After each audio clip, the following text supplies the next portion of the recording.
Hey everybody, I got a request on, doing my background with the different colors and the Xbox symbol and everything. So I'm going to be showing you guys how to do that from beginning to end. I know it seems like a lot of work. It's going to seem like a long video, but it's really not if you just go ahead and, skip my steps and do it yourself. And then skip that little piece, then it's going to go a lot quicker. We are going to be using Adobe Photoshop, but if you want to get that for free, then I have a video on my hacking channel on how to get every Adobe CS6 for free, and they do have a Photoshop CS6. So yeah, and other than that, let's get started. First thing we're going to do is open up the internet and go to Google and type in Xbox 360. Let's see, 360, and then wait for what comes up. Let's do images. Let's see, they got this, and we want a really huge logo. And so any of these really, this one especially, looks nice. Let's see, same size, 10 kilobytes. It's not very big, but we can enhance that. So let's go ahead and save picture as. Do it to our desktop.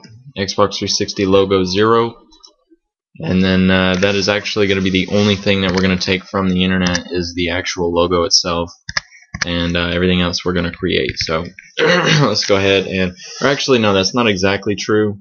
I do have some brushes that I'm going to take, but I can show you good sources of brushes in this video as well if you want.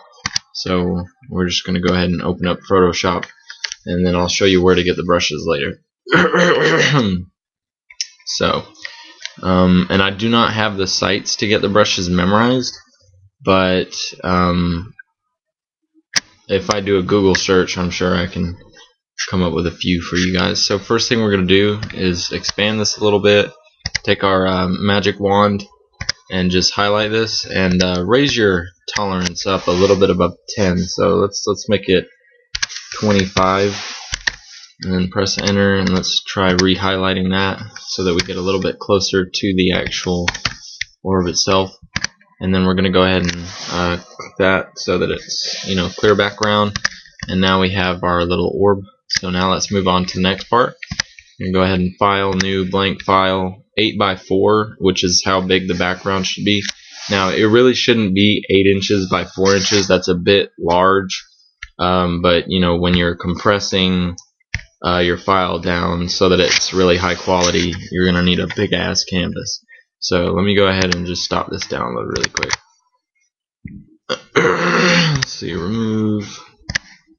I like Axo, he's cool.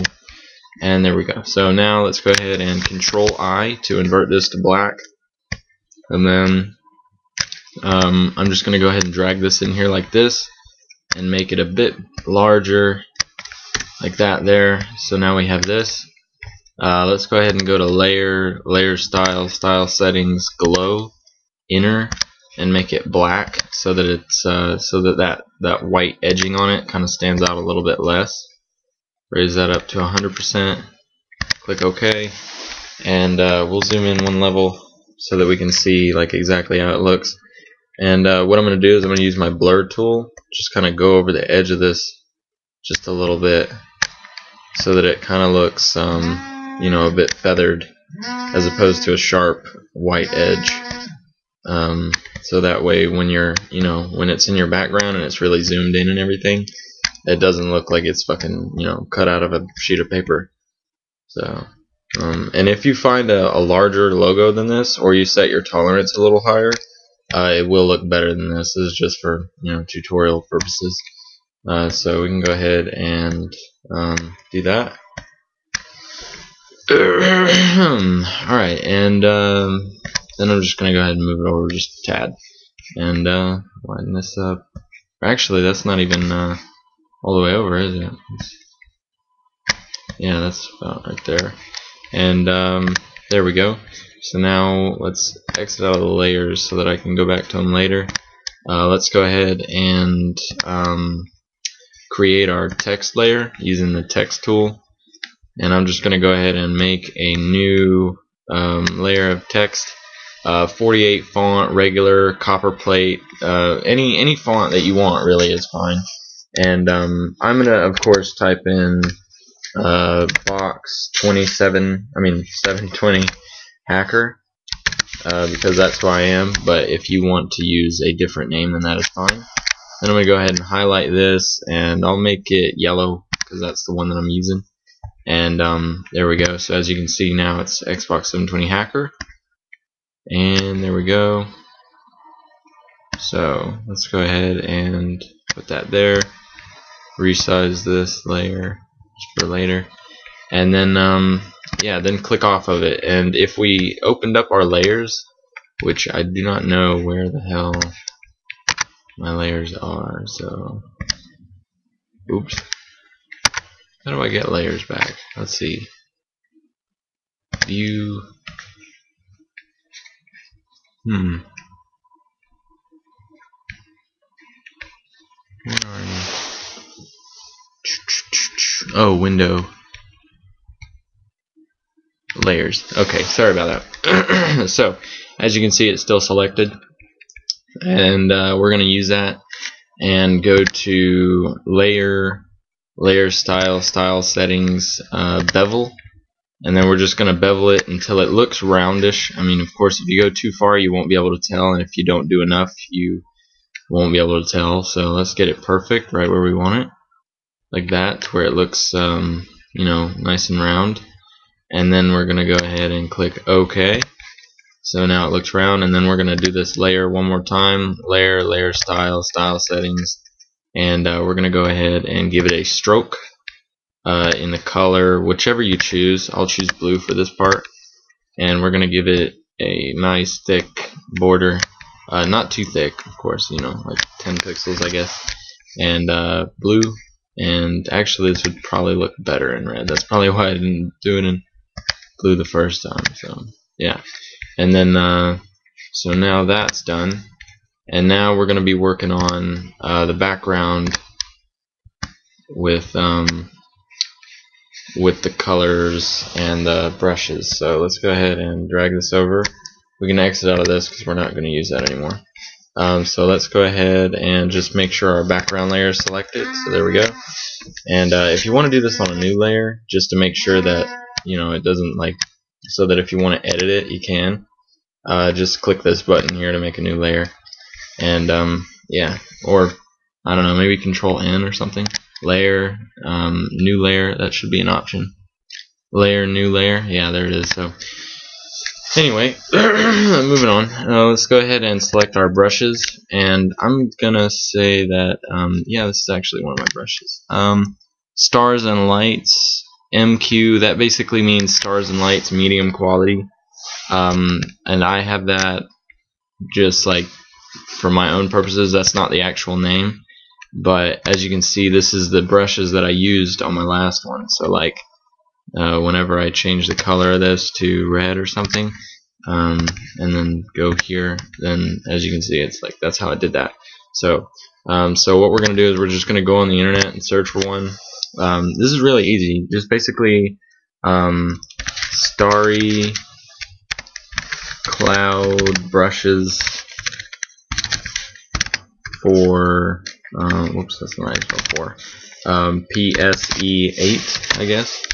And it always does this. If I type it in with a space, it'll say, did you mean PSE8? And then if I type it in without one, it says, did you mean PSE space 8? But yeah, and it should come up with like 50 free Photoshop brushes or whatever. These are free for, you know, for, what is it, commercial use and private use, but most of you guys are going to do personal stuff, so it doesn't matter anyway. And then yeah, just like look through here. These are really cool. There's some cracks and clouds and stuff. And then like you may actually want to look for clouds, because I think that was clouds. There's moons, stamps. Let's see if I can find it. I don't actually know if this is where I got the brushes or if I just like found them somewhere else. That's cool. And I'll walk you through saving them. That's weird. Why would you make a brush set out of that? Some druggies out there. See, they got clouds, galaxies, stuff like that. This is actually probably where I got it. But anyways, once you find it, just pretty much go and let's see, like if you use these brushes, nebula. Alright, so yeah, and then DeviantArt is a really great place to look as well, I just have to say.